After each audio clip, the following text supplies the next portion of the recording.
Is it possible to ever heal completely from this, or do you have to be on this diet your whole life? What have you seen?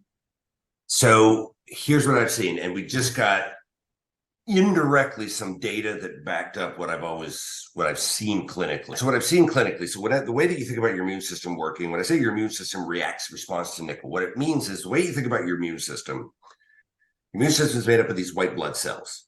And the ones in particular that are most important for our purposes are called T cells.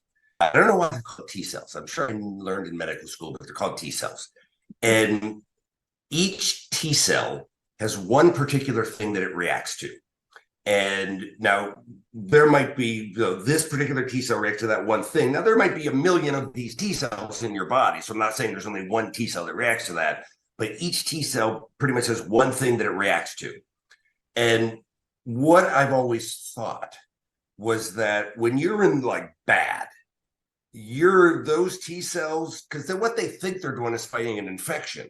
And so when you're bad and you've been, eating a high nickel diet, just not knowing you were doing so or that it was a problem, your body's making more and more and more and more of these T cells. Mm-hmm. And so it's like the army keeps growing and growing and growing. And so it takes very little nickel to stimulate a bunch of those T cells.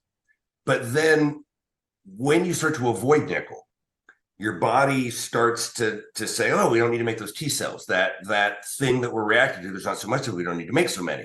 And so I've always thought that the number of T cells is going to go down over time.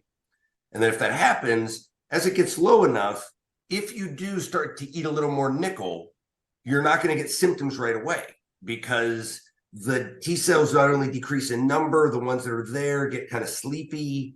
And so then if you do eat a little bit of nickel, by the time they have to wake up, they have to replicate.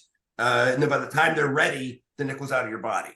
And so I always saw that people would become less sensitive to nickel over time.